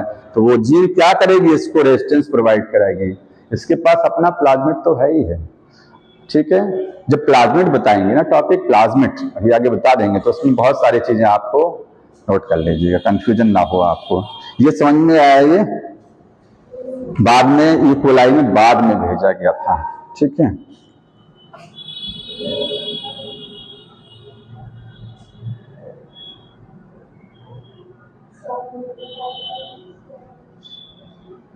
अब देखिए इसके बाद में, अब मैं सीधे टूल्स बाद में बात करूंगा, पहले आप प्लाज्मिड समझ लीजिए, ठीक है, आप एक वर्ड चीज समझिए प्लाज्मिड, फिर लास्ट में सबको समराइज कर देंगे, प्लाज्मिड, प्लाज्मिड क्या है, वेक्टर है, ये क्या होता है, वेक्टर, किसके लिए है, वेक्टर का मतलब जानते हैं, वाहक, जैसे मलेरिया जो होता है मॉस्किटो से होता है, नहीं, प्लाज्मोडियम से होता है। तो प्लाज्मोडियम को कैरी कौन करता है? मॉस्किटो। ऐसे जीन को कैरी करने के लिए वो वेक्टर है। मॉस्किटो क्या है? वेक्टर है, वाहक है। तो यहाँ वाहक क्या हो गया? ये प्लाज्मिड। प्लाज्मिड एक तरीके से क्या है? वेक्टर है, ठीक है, जिसके द्वारा जीन को कहीं भेजा जाएगा, वेक्टर बोलते हैं इसको। अब प्लाज्मिड है एक्स्ट्रा क्रोमोजोमल डीएनए है। अच्छा, प्लाज्मिड को हम क्रोमोजोमल डीएनए कह सकते हैं कि नहीं कह सकते हैं? प्लाज्मिड क्रोमोजोमल डीएनए है कि नहीं है? बैक्टीरिया में दो तरीके का डीएनए देखने को मिलता है। एक तो मेन डीएनए है, जिसके पास जेनेटिक इंफॉर्मेशन होती है। जेनेटिक इंफॉर्मेशन जानते हैं? आनुवांशिकी वाली सूचनाएं, सेल में किस टाइम कौन सी प्रोटीन बनानी है, ये वाली जीन कहाँ होती है? मेन डीएनए के पास, ठीक है। प्लाज्मिड के पास तब होता क्या? प्लाज्मिड के पास क्या होगा? प्लाज्मिड में या तो एंटीबायोटिक रेजिस्टेंस जीन्स होगा, ठीक है, या तो जो आप सेक्स पिली पढ़े थे, एक चीज ना, पिली, तो पिली बनाने वाली जीन इसी पर लगी होती हैं। तो कुछ जीन प्लाज्मिड पर देखने को मिलती हैं, ये भी क्रोमोसोमल डीएनए है, या इसको क्रोमोसोम कह सकते हैं। क्रोमोसोम के अलावा भी एक डीएनए होता है, एक्स्ट्रा क्रोमोसोमल डीएनए, वो होता है प्लाज्मिड। और प्लाज्मिड में सेल्फ रेप्लिकेशन की क्षमता होती है। ये क्या है? सेल्फ रेप्लिकेशन करा सकता है, ऑटोनोमस है ये खुद रेप्लिकेट कर सकता है, ठीक है, क्योंकि इसके अंदर ओआरआई साइट है, ओआरआई। अगली चीज, एक बैक्टीरिया में आपको सेवरल प्लाज्मिड मिल सकते हैं, में फाउंड हो सकता है कई प्लाज्मिड हो, ठीक है, जनरली होता भी है, एक से ज्यादा प्लाज्मिड भी होते हैं, ठीक है। प्लाज्मिड में एंटीबायोटिक रेजिस्टेंस जीन होता है या नहीं, तो कोई जरूरी नहीं है। एंटीबायोटिक रेजिस्टेंस हो भी सकता है और नहीं भी हो सकता है, ठीक है। May contain antibiotic resistance gene हो सकती है, ठीक है। तो ये हो गया थोड़ा सा प्लाज्मिड के बारे में। प्लाज्मिड कैसा होता है? सर्कुलर। कैसा होता है? सर्कुलर डीएनए है। अच्छा, प्लाज्मिड देखने को कहाँ मिलता है बताइए? बैक्टीरिया में मिलेगा और ईस्ट में मिलेगा। याद रखिएगा, जो आप पिछले में YAC और BAC बताया था आपको, तो आपको ईस्ट में भी मिलेगा और बैक्टीरिया में भी प्लाज्मिड होता है। क्या सारे बैक्टीरिया में प्लाज्मिड होता है बताइए? होता है, हर बैक्टीरिया में प्लाज्मिड होता है। नोट करिएगा, हर बैक्टीरिया में एंटीबायोटिक रेजिस्टेंस नहीं होगा, ठीक है, लेकिन प्लाज्मिड तो 100% सभी बैक्टीरिया में होगा। नोट कर लीजिएगा, ऑल बैक्टीरिया और सभी ईस्ट में, ऑल बैक्टीरिया हैव प्लाज्मिड। कोई बैक्टीरिया ऐसा नहीं है जिसमें प्लाज्मिड ना हो, सभी में होता है, ठीक। अब इसके बाद समझते हैं टूल्स। बायोटेक्नोलॉजी का एक्सपेरिमेंट अगर आपको करना है, जरूरत क्या क्या, आपके पास क्या क्या टूल्स होने चाहिए, ठीक है। टूल्स ऑफ RDT, अगला टॉपिक यही लिखा गया होगा, रिकॉम्बिनेंट। हाँ बताइए क्या नहीं? सभी बैक्टीरिया में प्लाज्मिड, ये वाली चीज, ये वाला वन बैक्टीरिया सेवरल, एक बैक्टीरिया में एक से ज्यादा प्लाज्मिड हो सकता है, ठीक है, एक से ज्यादा प्लाज्मिड हो सकता है, कोई जरूरी नहीं कि एक प्लाज्मिड हो। समझ में आ रहा है? क्या क्या चीजें जरूरी है एक्सपेरिमेंट के लिए, तो बताइए क्या क्या चाहिए। सबसे पहले आपको डिजायर्ड जीन होना चाहिए। आपके पास क्या होना चाहिए? डिजायर्ड जीन, इसी को बोलते हैं जीन ऑफ इंटरेस्ट।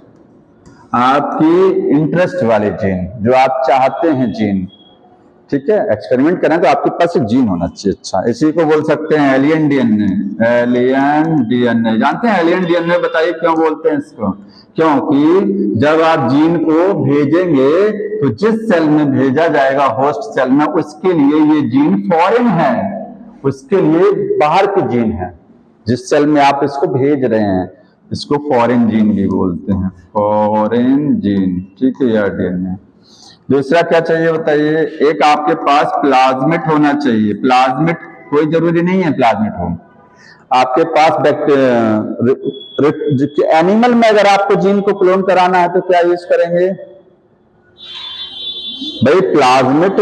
हम जानते हैं प्लाज्मिड कहाँ लेते हैं, अगर आप बैक्टीरिया में जीन को भेज रहे हैं तो प्लाज्मिड आप लीजिए, प्लांट सेल में जीन को भेज रहे हैं तब भी प्लाज्मिड होगा, उसके प्लाज्मिड होता है, उसको बोलते हैं टीआई प्लाज्मिड। क्या बोलते हैं, टीआई। और एनिमल सेल में जीन को क्लोन करा रहे हैं, रेट्रोवायरस यूज किया जाता है, रेट्रोवायरस। समझ में आया? तो वो सब वेक्टर वाले टॉपिक में पढ़ेंगे। प्लाज्मिड एक वेक्टर होता है, प्लाज्मिड ले सकते हैं, रेट्रोवायरस भी ले सकते हैं, ठीक है। ये सब क्या है, सब वेक्टर वाले में पढ़ेंगे। और क्या चाहिए आपको, और आपको होस्ट सेल चाहिए, होस्ट सेल, ठीक है। और आपको एक चीज और चाहिए, ये जीन को जब प्लाज्मिड में जोड़ते हैं तो क्या चीज होनी चाहिए, डीएनए लाइगेज, डीएनए लाइगेज। और रिस्ट्रिक्शन एंजाइम तो सबसे बड़ी चीज भाई, आपने जीन को कहां से लेके आए, तो किसी सेल से निकाला होगा ना डीएनए से जीन को काट करके, तो काटने के लिए तो कैंची भी तो चाहिए, वो क्या है, रिस्ट्रिक्शन एंजाइम। तो होस्ट सेल चाहिए, उसके भी पहले रिस्ट्रिक्शन एंजाइम चाहिए, ठीक है। और इसके साथ में एंजाइम कौन सा चाहिए, प्लाज्मिड में जोड़ने के लिए भाई एक चीज जानिए, प्लाज्मिड को भी काटना पड़ता है, प्लाज्मिड में भी कट लगाना पड़ेगा आपको। देखिए मैंने कट लगा रखा है इतना, तब जीन को जोड़ेंगे यहाँ, तो प्लाज्मिड में कट कैसे लगेगा, वही रिस्ट्रिक्शन एंजाइम से, जिससे आप इसको काटेंगे उसी से इसको भी काटना पड़ेगा। इसके बाद दोनों को जोड़ने के लिए तब बनेगा रिकॉम्बिनेंट डीएनए, तो जोड़ने के लिए डीएनए लाइगेज होता है, ठीक है। एक और चीज और कुछ चाहिए, अच्छा कुछ लोग कुछ इसमें ये भी, और डीएनए पॉलीमरेज भी कहीं कहीं लिखा मिल सकता है आपको, तो डीएनए पॉलीमरेज की जरूरत नहीं है अगर क्योंकि ये आप सेल के अंदर मल्टीप्लाई करा रहे हैं जीन को ना भाई। जीन दो तरीके से मल्टीप्लाई हो सकती है, या तो जीन को सेल में भेज दीजिए तो जीन मल्टीप्लाई हो जाएगी, या तो इस जीन को मशीन में डाल दीजिए, पीसीआर मशीन होती है, वो मशीन क्या करेगी, बहुत जल्दी ही लाखों कॉपी रेडी कर देगी इस जीन की। तो इतनी चीजों, और एक और लास्ट चीज चाहिए आपके पास, किसी को पता हो तो बताइए, एक चीज और बची हुई है, एक रिक्वायरमेंट और है, एंटीबायोटिक मिलाएंगे ना, सिलेक्शन कराना ना, तो एंटीबायोटिक। अभी सिलेक्शन किसी कुछ लोगों को नहीं पता होगा सिलेक्शन होता क्या है, एंटीबायोटिक्स भी चाहिए आपको, इतनी चीजें चाहिए होती हैं। और अगर आपने जो भी जीन भेजा है किसमें, सेल में, और इस सेल से जो भी प्रोडक्ट बन रहा, अगर इस प्रोडक्ट को बड़े स्केल पर बनाना चाहते हैं तो बायोरिएक्टर, तो बायोरिएक्टर भी चाहिए। लास्ट में दिया है ना बायोरिएक्टर, बड़े स्केल पर बनाने के लिए, ठीक है। अब सबसे पहले एक एक करके पढ़ना है आपको, जो बुक में सीक्वेंस लिखी हुई है उसी को। अच्छा मैं अब बहुत हो गया, अब एक बार एक्सपेरिमेंट को समझ लीजिए थोड़ा सा रफली, पूरा ओवरऑल।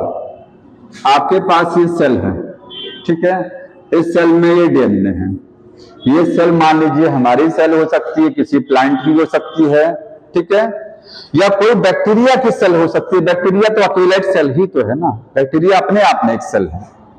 आप चाहते हैं इसमें से कोई जीन निकालना, अच्छी जीन है कोई, कुछ बनाना चाहते हैं, इसको निकाल करके, ये जीन क्या है, अच्छी है, इससे कुछ बन सकता है, काम की चीज बन सकती है, तो आप चाहते हैं इस जीन का प्रोडक्ट बनाना। जैसे ह्यूमन की इंसुलिन जीन को निकाल करके इंसुलिन बनाया गया है, ठीक है, बायोटेक्नोलॉजी से। क्या करेंगे, सेल से डीएनए को निकालेंगे। कैसे निकालेंगे, एक एंजाइम मिलाएंगे सेल में, पहले तो डीएनए को बाहर करेंगे, पहले तो डीएनए को पूरा बाहर करेंगे, फिर क्या करेंगे, रिस्ट्रिक्शन एंजाइम से उसको काटेंगे। अब ये क्या होता है, यही आगे बताना। रिस्ट्रिक्शन एंजाइम डीएनए को स्पेसिफिक साइट पर कट कर देगा, आपके पास ये जीन आ गई। फिर क्या करेंगे, आप एक प्लाज्मिड खोज के लेके आएंगे। प्लाज्मिड कहां से निकालेंगे, किसी बैक्टीरिया से प्लाज्मिड निकाल लेंगे, ठीक है। बैक्टीरिया को मारेंगे नहीं, बैक्टीरिया की सेल में एंजाइम मिलाएंगे, सेल वॉल टूट जाएगी, सेल मेम्ब्रेन टूट जाएगी, प्लाज्मिड बाहर आ जाएगा, ठीक। तो यहां से हमने ये प्लाज्मिड ले लिया, इस प्लाज्मिड को क्या करेंगे, कट कराएंगे। इस प्लाज्मिड की जरूरत क्यों पड़ी बता दिया मैंने, क्योंकि ये जीन डायरेक्ट किसी सेल में नहीं जा सकती है, और आपने भेज भी दिया कि मल्टीप्लाई नहीं करेगी, इसकी कॉपी नहीं बन सकती। इसकी कॉपी बनाने का तरीका यही है कि इसको मशीन में डाल दो उठा करके पीसीआर में ना। क्या करें हैं, डीएनए आइसोलेशन करते हैं, जो एंजाइम होता है कौन सा वाला, अरे एक देखिए सुन लीजिए कैसे। अगर ये प्लांट सेल है, प्लांट सेल, तो बताइए प्लांट सेल में सेल वॉल होती है कि नहीं होती है। अगर आप प्लांट सेल से जीन को निकालना चाहते हैं तो प्लांट सेल में सेल वॉल है और सेल मेम्ब्रेन है, तो कौन सा एंजाइम मिलाएंगे, lysozyme plus cellulase. Cell wall और सेल मेम्ब्रेन को तोड़ने वाला आप एंजाइम मिला देंगे, सेल वॉल सेल मेम्ब्रेन टूट जाएगा और आपको डीएनए आ जाएगा। लेकिन डायरेक्ट नहीं है डीएनए, ये आप उसमें जो आगे पढ़ेंगे टॉपिक दिया ना, आइसोलेशन ऑफ डीएनए। अगर यही सेल फंजाई की तो काइटिनेज एंजाइम मिलाएंगे, काइटिनेज क्या करेगा, काइटिन सेल वॉल होती है तोड़ देगा। अगर ये हमारी सेल है तो केवल लाइसोजाइम से काम चल जाएगा, क्योंकि हमारी सेल में सेल वॉल नहीं है, एनिमल की सेल में सेल वॉल नहीं होती है। सेल मेम्ब्रेन केवल लाइसोजाइम से तोड़ी जा सकती है डायरेक्ट, ऐसे निकाल लेंगे यहाँ पर, ठीक है। बाकी चिल्ड इथेनॉल वगैरह मिलाते हैं डीएनए को प्रेसिपिटेट कराने के लिए, ठीक है। ये यहाँ पर आपके पास प्लाज्मिड मिल गया, इस प्लाज्मिड को क्या करेंगे, डीएनए को इसमें जोड़ेंगे। तो जोड़ेंगे तो आपके पास क्या मिल जाएगा, ये देखिए एक आपके पास प्लाज्मिड मिल गया रिकॉम्बिनेंट, और आपने ये वाली जीन यहाँ से कहाँ ट्रांसफर कर दी, यहाँ जोड़ दिया, लाके जोड़ दिया जीन को।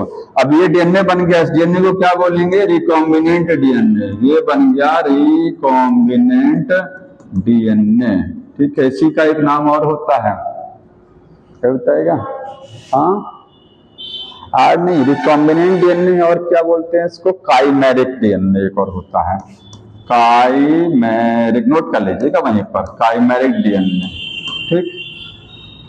या आप कह सकते हैं हाइब्रिड डीएनए, ठीक है। यहां दो तरीके का डीएनए जोड़ा गया है, एक ये प्लाज्मिड है और एक जीन जोड़ा गया है। अरे मछली नहीं है ये, आप देखिएगा काइमेरिक डीएनए बोलते हैं, भले मछली में होता है वो, ठीक, हाँ तो सही। क्या चीज, अरे होता होगा, मैं यहाँ इसकी बात कर रहा हूँ, ये काइमेरिक डीएनए बोला जाता है। इसके बाद इसको क्या करेंगे, अब देखिए ये है, आप चाहते हैं जीन का प्रोडक्ट बनाना कि इस जीन से कुछ बने, तो बाहर तो बनेगा नहीं, सेल के बाहर है, अभी ये बाहर प्लाज्मिड पड़ा हुआ ना, नहीं बनेगा। ये जब प्लाज्मिड मल्टीप्लाई करेगा तभी जीन भी तो मल्टीप्लाई करेगी, तो इस प्लाज्मिड को होस्ट सेल में भेज देते हैं। क्यों भेजे होस्ट सेल में, क्योंकि हमको इस जीन को मल्टीप्लाई कराना था, इसकी बहुत सारी कॉपी रेडी करानी थी। जितनी ज्यादा कॉपी रेडी होगी, क्योंकि ये जीन है, आप जानते हैं जीन से क्या बनेगा, आरएनए बनेगा, आरएनए से क्या बनेगा, प्रोटीन बनेगा ना, ट्रांसक्रिप्शन होगा, ट्रांसलेशन होगा, प्रोटीन। तो क्या बाहर हो सकता है ट्रांसक्रिप्शन ट्रांसलेशन, नहीं, उसको कराने के लिए तो सेल में तो जाना पड़ेगा ना, ठीक है। बाहर मल्टीप्लाई तो हो सकती है, आप इसको मशीन में डायरेक्ट मल्टीप्लाई करा सकते हैं इस जीन को, ठीक है। लेकिन इसको सेल में क्यों भेजा गया, ताकि हम इससे प्रोटीन बना सकें, बाहर हम प्रोटीन नहीं बना सकते हैं, ट्रांसलेशन बाहर नहीं हो सकता है, ठीक है। केवल आप कॉपी बना सकते हैं, जितनी ज्यादा कॉपी रहेगी उतनी ही ज्यादा प्रोटीन बनेगा, जितनी ज्यादा इसकी कॉपी रेडी हो जाएंगी उतनी ज्यादा क्या है, सेल में प्रोटीन बन जाएगी।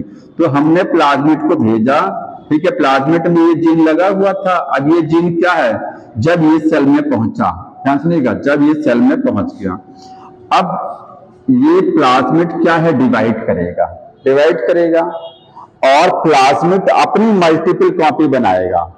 मतलब सेल में प्लाज्मिड खुद डिवाइड कर सकता है, इसमें ऑटो सेल्फ रेप्लिकेशन पावर है। और ये बैक्टीरिया जानते हैं 20 मिनट में 1 से 2, अगले 20 मिनट में 4, है ना। ये बैक्टीरिया जहां मीडियम में रखे रहेंगे, ये डिवाइड करेंगे। इनके अंदर क्या आ चुका है, इनके अंदर वो वाली जीन पहुंच गई है, ठीक है। तो ये जीन, ये प्लाज्मिड भी तो डिवाइड करेगा, नहीं करेगा, देखिए सभी में ये 1 से 2 बना, 2 से 4 बना, ठीक। तो जितनी बार बैक्टीरिया डिवाइड कर रहा उतनी बार क्या है, प्लाज्मिड भी उतनी बार डिवाइड करेगा।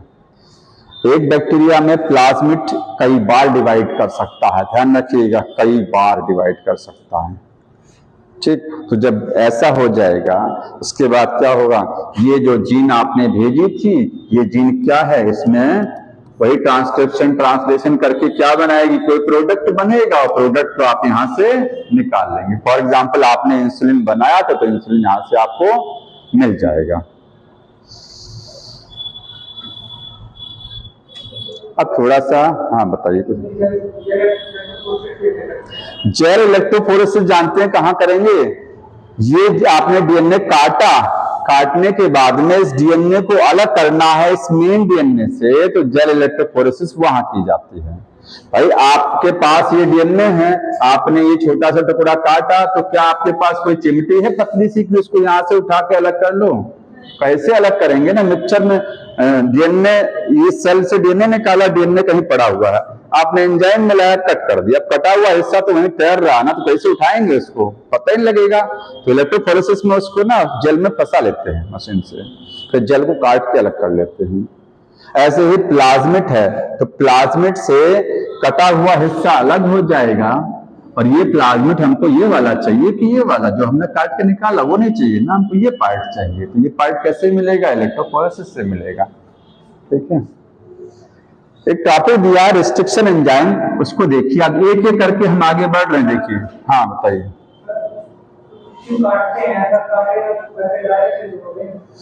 क्या चीज काटते हैं, कैसे डायरेक्ट जोड़ देंगे, 2 मीटर का आपके पास डीएनए है, अच्छा डायरेक्ट मान लीजिए आपने ये सेल है, डीएनए को निकाला, इस डीएनए में इस डीएनए में ऐसी भी तो जीन है जो अनडिजायरेबल है, जिनको जो आपको नहीं चाहिए ना। अरे भाई, जो आपको जीन चाहिए वही तो आप यहां से लेंगे, कि वैसे फालतू की जीन भी लेकर के आप उसको मल्टीप्लाई करा देंगे, पहले तो ये सोचिए ना। बायोटेक्नोलॉजी में यही तो करते हैं हम, अपनी इच्छा वाली जीन को, क्योंकि हमको वही जीन का प्रोडक्ट बनाना, हमको फालतू वाली चीजें नहीं चाहिए। और फिर पूरे को जोड़ेंगे कैसे प्लाज्मिड में, ये भी सोचिए, कैसे प्लाज्मिड में जोड़ा जाएगा, समझ में आ रहा है। इसलिए टुकड़ा बनाते हैं। एक अगला देखिए, अब रिक्वायरमेंट में है रिस्ट्रिक्शन एंजाइम। हाँ भाई, हेल्दी ही, बीमारी वाली नहीं लेते हैं। बायोटेक्नोलॉजी एक्सपेरिमेंट में सबसे पहले आपको जीन चाहिए है, तो जीन कैसे मिलेगा, डीएनए निकाला आपने, डीएनए को कट करना है, तो कट कैसे करेंगे, एंजाइम। सब ये टॉपिक पढ़ लीजिए, रिस्ट्रिक्शन एंजाइम क्या होता है। रिस्ट्रिक्शन एंजाइम क्या है, अच्छा ये कहां से निकाले जाते हैं, ये कहां से निकाले जाते हैं, ई कोलाई नहीं, बैक्टीरिया से निकाले जाते हैं। कहां से, बैक्टीरिया। क्या सारे बैक्टीरिया में रिस्ट्रिक्शन एंजाइम होता, नहीं। ठीक है, पहले तो सब परिभाषा समझिए क्या है। ये डीएनए को क्या करते हैं, कट करते हैं एट स्पेसिफिक लोकेशन। डीएनए को एक विशेष जगह पर जाकर के क्या कर देंगे, काट देंगे। मान लीजिए आपके पास इतना बड़ा डीएनए है, और डीएनए को यहां से कट करना है, इस जगह से ये पार्ट निकालना है, काट करके यहां से काटना है, तो रिस्ट्रिक्शन एंजाइम मिला दिया जाएगा। हर रिस्ट्रिक्शन एंजाइम डीएनए को अलग अलग जगह पर काटता है, अलग अलग जगह पर, सबकी साइड फिक्स होती है। कौन रिस्ट्रिक्शन एंजाइम डीएनए को कहां से काटेगा, ये सब फिक्स होता है। ठीक है, तो डीएनए को एक विशेष लोकेशन पर जाकर के क्या कर देंगे, काट देंगे। ठीक, अब मोर देन 900 से ज्यादा रिस्ट्रिक्शन एंजाइम जो है आइसोलेट किए गए हैं, 900 से ज्यादा, और 230 स्ट्रेन ऑफ बैक्टीरिया। कहां से, फ्रॉम 230 स्ट्रेन ऑफ बैक्टीरिया। यहीं से क्लियर हो जाता है कि हर बैक्टीरिया में रिस्ट्रिक्शन एंजाइम नहीं होता है। स्ट्रेन और स्पीसीज में अंतर है। स्ट्रेन का मतलब समझ रहे हैं, वैरायटी। अगर ई कोलाई आप कहते हैं कि ई कोलाई है, तो ई कोलाई में बहुत सारी वैरायटी होती हैं। ठीक है, साल्मोनेला है ना, उसमें बहुत सारी वैरायटी हैं। तो एक बैक्टीरिया की बहुत सारी वैरायटी हो सकती हैं, तो वैरायटीज को ही क्या बोलते हैं, स्ट्रेन। 230 वैरायटीज के बैक्टीरिया से 900 से ज्यादा टाइप के रिस्ट्रिक्शन एंजाइम अब तक निकाले जा चुके हैं। ठीक है, और यहां ये भी लिखिएगा, नॉट ऑल बैक्टीरिया, सभी बैक्टीरिया में हैव रिस्ट्रिक्शन एंजाइम, सभी में रिस्ट्रिक्शन एंजाइम नहीं होता। हर बैक्टीरिया में प्लाज्मिड देखने को मिलता है, लेकिन हर बैक्टीरिया में एंजाइम नहीं होता और हर बैक्टीरिया में एंटीबायोटिक रेजिस्टेंस भी नहीं होती है। तीन चीजें ध्यान रखिएगा, ठीक है। रिस्ट्रिक्शन एंजाइम जैसे आपके पास ये डीएनए है, ठीक है। अच्छा, किसने डिस्कवर किया था? तो वार्नर आर्बर एंड स्मिथ, दो साइंटिस्टों का नाम है। इन्होंने डिस्कवर्ड रिस्ट्रिक्शन एंजाइम की खोज दो साइंटिस्टों ने की थी, ठीक है। सबसे पहला कौन सा रिस्ट्रिक्शन एंजाइम किस सन में? 1972 ईस्वी में सबसे पहला रिकॉम्बिनेंट डीएनए बनाया। तो आप सोचिए, एंजाइम तो पहले खोजा गया होगा ना, एंजाइम उसके पहले। तो 1963 में सबसे पहले रिस्ट्रिक्शन एंजाइम को सर्च किया गया। फर्स्ट रिस्ट्रिक्शन एंजाइम जो है वो डिस्कवर्ड किया गया इन 1963, ठीक है। और सबसे पहला रिस्ट्रिक्शन एंजाइम कौन सा था? लेकिन आइसोलेट नहीं किया गया था। ध्यान रखिएगा, आइसोलेट का मतलब अलग चीज होती है, खोजना और उसको प्राप्त करना, बैक्टीरिया से निकालना। तो 5 साल बाद इसको आइसोलेट किया गया था, ठीक है। एंड आइसोलेटेड 5 ईयर लेटर, 5 साल बाद इसको निकाला गया, ठीक है, लेटर। पहला रिस्ट्रिक्शन एंजाइम कौन सा था बताइए? फर्स्ट एंजाइम डिस्कवर्ड,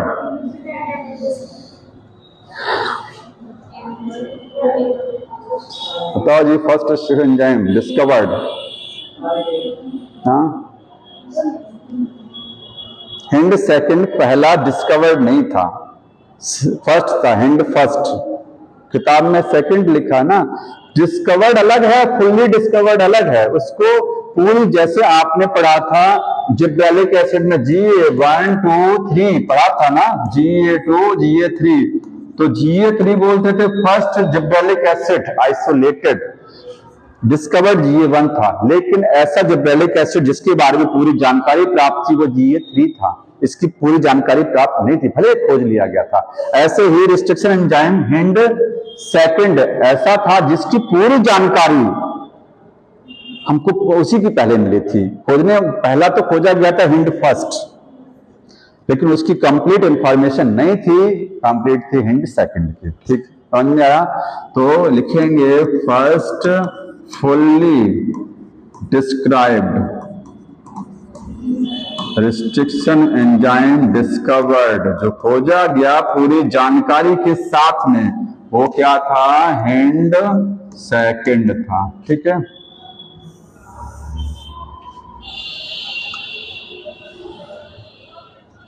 अब रिस्ट्रिक्शन एंजाइम हिंड सेकंड हो गया।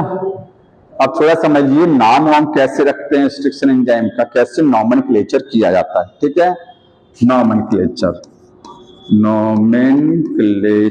कैसे नाम रखते हैं, वहां जो हिंड सेकंड रखा है वो कैसे। अभी मैंने वो चीज छोड़ दिया है, पैलिंड्रोमिक सीक्वेंसेस, ठीक है, वो मैंने छोड़ा है, अभी आगे मैं बताता हूं इसको।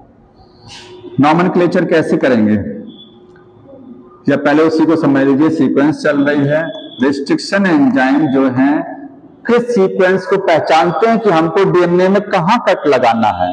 तो डीएनए में जहां जहां पैलिंड्रोमिक सीक्वेंस होती हैं, पैलिंड्रोमिक, वहीं पर ये कट बना देते हैं, ठीक है। पैलिंड्रोमिक क्या होती है? Inverted repeat. इन्वर्टेड रिपीट का मतलब GAATTC, ठीक है, और GAATTC। इधर से पढ़िए सेम, इधर से पढ़िए, सॉरी, इधर से पढ़िए सेम, ऐसे ऊपर से नीचे आइए सेम, और ऐसे जाइए वो भी सेम, है ना, समझ रहे हैं ना। इधर से आप पढ़ रहे हैं GATTC और फिर इधर से पढ़ रहे हैं सेम। मिरर रिपीट या इन्वर्टेड रिपीट, ये रिपीट तो है लेकिन ये डायरेक्शन अलग है, ठीक है। सीधी डायरेक्शन में रिपीट नहीं है। अगर ऐसे होता GAATTC, GAATTC, ये डायरेक्ट रिपीट है। इसको पलट दीजिए, यहां से स्टार्ट कर दीजिए तो वो क्या हो गया, इन्वर्टेड रिपीट। ये देखिए, ये है GAATTC, ये रिपीट है, लेकिन ये इधर है और इसकी डायरेक्शन इधर है। इन्वर्टेड रिपीट है, अपोजिट रिपीट है। मिरर रिपीट, मिरर का मतलब मिरर में आपका ये चीज उधर नजर आता है ना, लेटरल इन्वर्जन होता है ना मिरर में।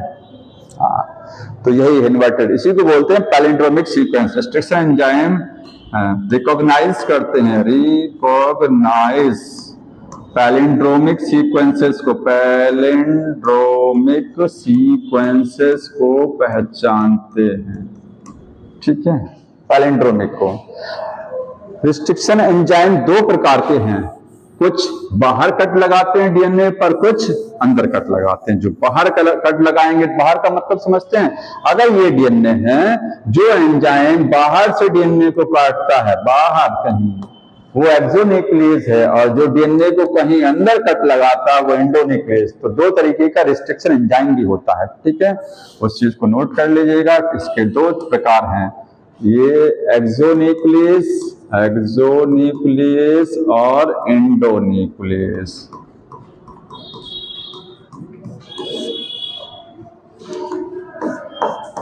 अब इसमें जैसे E को R1 एक रिस्ट्रिक्शन एंजाइम है, इसकी आपको पैलिंड्रोमिक सीक्वेंस पता होनी चाहिए। क्या होती है इसकी, GAATTC और GAATTC रटा होना चाहिए। ये E को R1 का सीक्वेंस है। E को R1 एक रिस्ट्रिक्शन एंजाइम है, वो इसी सीक्वेंस को पहचानेगा।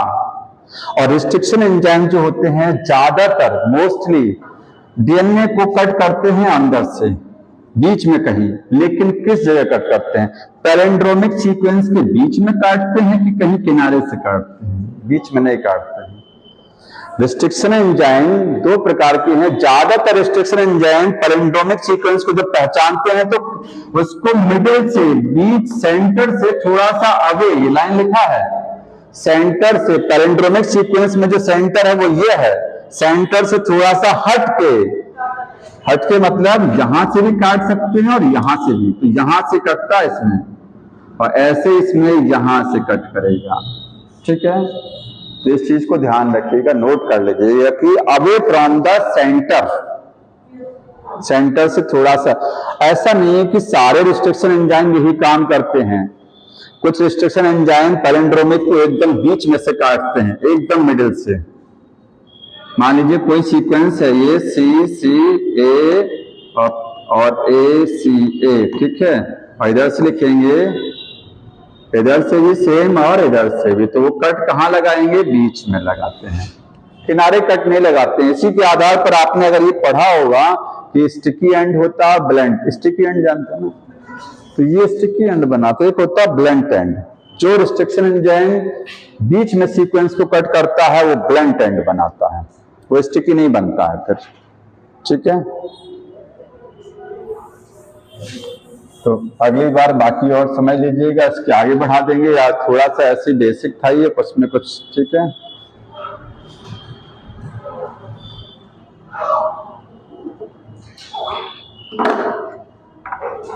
और कुछ पूछना हो तो बताइए।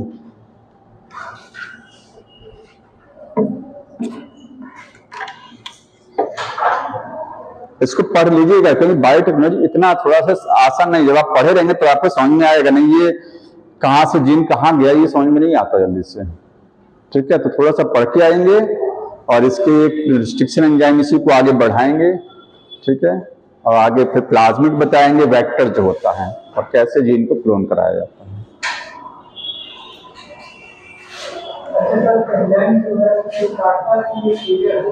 हाँ, ये मॉलिक्यूलर सीजर है। हाँ, आपने बैक्टीरिया से निकाल लिया, फिर जहां इसको मिलाएंगे डीएनए पर वहीं कट बना देगा अपनी सीक्वेंस पहचान करके।